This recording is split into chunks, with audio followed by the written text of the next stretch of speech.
Two gentlemen with Zoo New York are with us today. We have Dr. Mark Irwin, who is the interim executive director of the zoo, or more technically, what's the longer title? Interim executive director for Zoo New York at Thompson Park. Okay, very good. Ken Mix, known for wearing more than one hat, but in this particular role, he is the chairman of the Thompson Park Conservancy. That's correct. Fair enough? Yep. Okay. All right, fellas, why are we here today? Whoever wants to start. Well, we are currently at a turning point with the zoo where we have had a successful year. The zoo, as you know, was closed a year and a half ago now, and due to financial reasons, we've come back. The city of Watertown has helped out to provide that base level of funding to get to where we are, and we're at a turning point where we'd like to keep that momentum going and grow from there. What has been that city contribution that's allowed you to keep on going? Well, no, last year they gave us $350,000 for in 2024, which continues on through their fiscal year, which goes to July. So the original $100,000 last spring allowed us to open up for the season, and then they added another $250,000 into the budget, which we are currently using to operate. Okay, we'll get into more of that sort of thing in a bit, but of the county's contribution, but let's touch on that right now. What do you get from the county? Anything currently? So we have had $59,000 that they provide to us as part of a public benefit service agreement, and just like other nonprofits, we're one of those organizations there. And that's been an annual thing for some time? For the last few years, it's been $59,000. They also gave us a one-time $25,000 for marketing last fall, so we're thankful for that. But for us to really step up and move to the next level, as Mark said, we need some additional funding. We've looked at all the other upstate municipal zoos in New York. There's 6 of them. And there seems to be a direct correlation between the amount of county funding and the success of the zoo. 2 of the zoos are actually operated by the counties, and there are 4 that are operated by not-for-profits. The ones that get more significant funding from the county are probably the more successful ones. And so here we are today, and your specific pitch is for what? So we're looking for, in totality, 375, but they've already helped with some of that. And there's different avenues that we could take to use that support. For example, it's not just the City of Watertown Zoo, it's the community zoo, it's the county zoo. We want to elevate what we do for tourism. We want to bring people into Central Jefferson and increase that. So over the last year, we've made great strides in having more sponsors come in, more private money as well. We have a host of volunteers that have stepped up to help, but we really need to keep that momentum going. We need to get up to the level where we can start drawing more people in. We want them to come in, make a day of it, have lots to do at the zoo, go down to the square, have lunch, stay in a hotel, and make it more of an attraction that way across the board. Mm-hmm. So what's the current figure and what it costs, say, to operate the zoo per year, and we assume that's not being open the full year, whatever model of actually being open that you want to use? So Ken can speak to the budget from the board of directors, but for the zoo, we do close seasonally at this point, and it's just a matter of what is most cost effective for number of guests that would come in to what you have to pay staff. There is a certain level where I think we'll look at how we do that if we're able, because we could be having guests come in for winter and you have a totally different experience there. Our animals are native, so the Wolverine loves the snow. He's running around playing in it. We could work with the city to bring in some skiing. They could go snowshoe, ski, see the animals in a whole different light that way. So it'd be nice to be open year round. That's what you're saying? I think we'd have to be strategic in when, because there's certain days, as you know, with the weather here, we just wouldn't be worth our time. But yes, I think more of a year-round component would be good. Okay, well, Ken, whichever model you want to use, open only seasonally or open mostly year-round, what's it cost? Well, we've been able to get by so far on a really shoestring budget. Last year, we operated with a very small staff. We were understaffed. But we put together a business plan at the request of the county legislature with a 5-year pro forma in it. We put together a budget that starts out at about $1.4 million per year and moves its way up to the fifth year of about 1.7. We feel that is what will provide us enough funding to really be successful. Can we operate on anything less than that? Yeah, and we have, but it diminishes the chances of being successful. I mean, we could definitely spend more than that and really have a excellent facility, but we think about $1.4 million is a sweet spot of running a good quality facility at a reasonable price.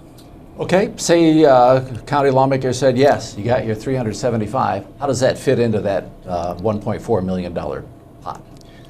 Well, the whole performance were based upon the assumption that we got a total of $750,000 from the city and the county.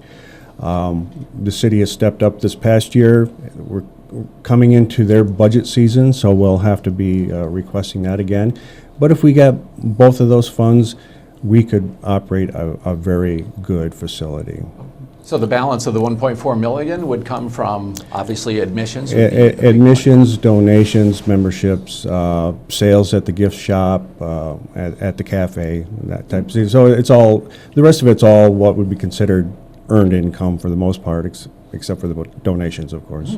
What kind of donations do you get? Big, small?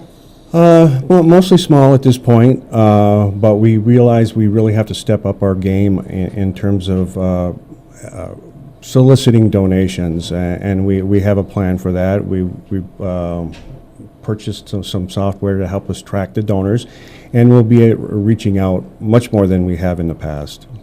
We also have a lot of sponsorships, and it's a little bit different from donations. Sponsors come in, they're usually local businesses that work with us. So for example, Samaritan sponsors our Wolverine Habitat, so we'll have signage up there, we'll have collaboration for their staffing events and such like that. So our sponsorships have done quite well of late, and we want to keep building that. Yeah. Be nice if some rich corporation would step up and really donate big, wouldn't it? Is there any hope of something like that? There's always a hope, I suppose. That's what Syracuse eventually did. Even though they're a county-operated zoo, the Rosamund Gifford Foundation came and they got naming rights on it that way. Mm-hmm. So there's the occasional, moonshot that you might have on something like that. Yep. But we're not. Our whole plan does not depend on that, because that's really a moonshot. And sure. If it came by, it'd be great. Well, there are a lot of rich people out there who want to do good things with it. It's a matter of getting their attention, maybe. This community loves the zoo. I've seen that firsthand, and there's so much passion for it that I think anybody can find their way into it. We have some people that send $20 donations every month, and that's what they can afford, and that's what they do. Mm-hmm. And they tell us, write letters every month, and we get to follow it along. So there's some really nice stories within the community for that. Is the model of the Conservancy, it's existed since 92? Was that the date? 91, yeah. 91. Is that the model, or would another one county owned or something possibly work better? Well, that's one of the two models in all the upstate zoos. Two of them are operated by the counties, 4 are operated by not-for-profits. The ones that are operated by the county seem to be more successful than some of the ones operated by not-for-profits. In that case, all of the zoo personnel would be county employees. It would make it a lot easier. You look down in Syracuse, and both also Rochester. They have a Friends of the Zoo organization, also not-for-profit, that raises funds, and the one in Syracuse I know raises a lot of funds. So they probably provide 20-25% of the budget down there. The rest of it's the county. So their total budget down there is about $5 million. About $4 million or so is from the county general fund. Mm-hmm. So zoological parks are like other parks where it does cost money to maintain it. They're usually operated by their municipality, whether it's a city or a county. Certainly in our smaller city, I think the burden would be quite high to do that. So making it part of the city government or city staffing would be a lot more expensive.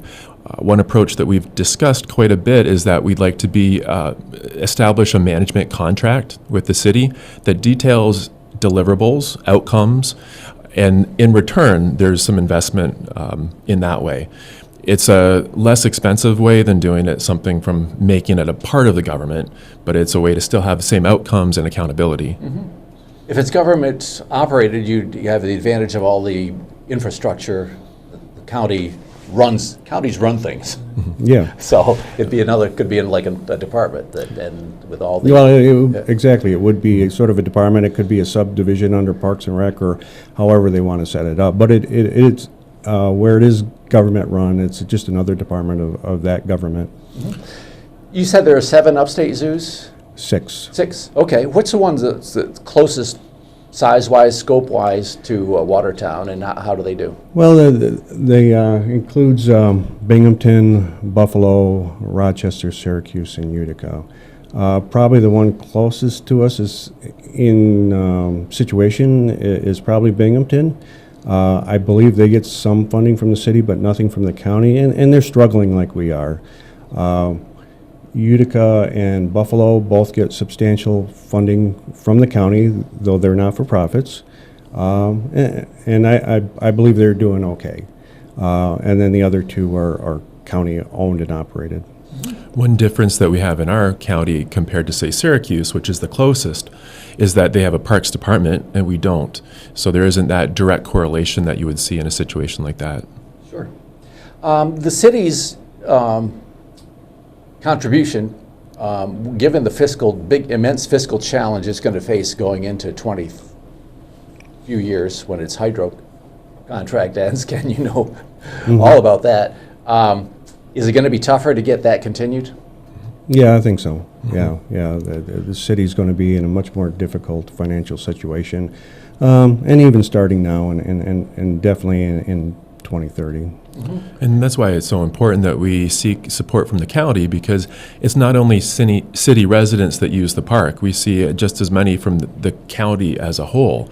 And so it's also a much broader tax base, and we can do a lot that benefits the entire county. It's not just Watertown. Well, do you think the county can afford it? From what we've seen, they can afford it. The question is whether they're willing to do that. I know the situation is it's seen as a city zoo, and they have not historically participated in it to a great extent. But the interesting fact is that all of the upstate zoos were city zoos at one time, and none of them are operated by a city now. Some of them still get contributions, like we do. Binghamton and Buffalo do. But the changing demographics on central cities have made it more difficult. In the last 70 years, people have moved out of cities and out into the counties. The other advantage of the county, of course, is it's a much larger tax base. The tax base is 9 times that of the city. So we believe the county has the wherewithal that they can do it. And part of it is also the county has a lot of priorities. They do operate quite a bit, and I think there's a lot of opportunity for us to collaborate with that. We do have a lot of partners, Encompass Recreation, ARC, and other organizations that need that public place for their children to go, their clients to come and work, get experience. We want to have a part in that bigger picture of what the county needs to do. So providing a place for families to spend time, have a healthier community as well, things like that we can help with. So the pitch for $375,000, how long has that been on the table? We put a request in for when they were putting together this year's budget back last fall, and the amount was not increased. It was stayed at $59,000. So we're still plugging away at trying to convince them that it's a good investment. And that convincing, how do you go about that? Well, we like to spread the word, show what we've done. We have come a long way in just the last year. It's not a lifeline. We're looking for an investment. We're looking to keep the momentum going at this point, because we don't want to look back and say, hey, this was the time when we had that choice. We don't want to repeat a cycle. We want to make sure that we keep going and get this place cooking so that we don't repeat history. So is there any ongoing dialogue with these people, or are you this type of approach? Well, we've reached out. We want to make sure they understand. We had an executive report back in October. We've shared our business plan, and we speak at the county meetings. They have one tomorrow night at the old historic county courthouse. We're going to attend, and anyone in the community that would like to share their voice is welcome to join us. You can also message them through email, phone calls. Their contact information is up on their website. They do represent our community, and if someone cares about the zoo, this is the time to speak up and share that. Okay, say you don't get it, which is a distinct possibility. How does that portend for the future of the zoo? Well, we have a budget and we're going to follow through this calendar year, and then we'll have to start making some hard decisions as we go ahead from there. How will that impact leadership? My ability to help out and others is going to have to be sorted out. Yeah. You're the interim executive director. Do you get paid for that? I've been volunteering. It is something that I enjoy greatly. I love that place. I believe in the mission of the zoo. I believe in the plan that the board has put forward for the business plan. It has the potential. I've made my career out of focusing to zoos and zookeeping, and I know that place can do it with just the right investment at the right time. Does the model call for a return to a paid executive director? Yes. Yeah, it's in the pro forma. So the pro forma details out the different lines that would be brought in, and then how we meet that would be determined based on county input, for example. It factors in county support, and if we don't have that, we'd have to modify how that business plan works. Okay. Well, you gentlemen have heard it time and time again. A city the size of Watertown cannot afford a zoo. You obviously don't think of it as just a city, got a facility. And so how do you typically respond to that? It as has been said by the previous director, if we were to say, somebody came up and said, let's build a zoo today, no, we wouldn't. It doesn't make a lot of sense to do it. But the zoo is a big part of our cultural identity here. There are not many other cultural venues or institutions within the city of Watertown, maybe the library and the Historical Society. And I think having things like this that are part of the identity of the community are important. You know, when people come to Watertown, we want to make sure that they think of the zoo. Historically, it's much more difficult for the municipality, or the city, to operate it. That's why it was actually turned over to the Conservancy to begin with back in '91. The city council back at that time had to make a decision of whether to fix it up or close it down, because it just didn't meet any of the modern standards for a zoo. That's when the Conservancy stepped up and said they would operate it. It worked for a while. They were able to completely fund it, but then it ran into some rough parts back in the early 2000s, and it's been declining since then. So a different funding model we have to come up with that. We realize it can't be solely the city of Watertown. It just doesn't make sense. The county has a larger tax base to go on it. The impact to the individual taxpayer for any funding is much less than it is for a resident of the city.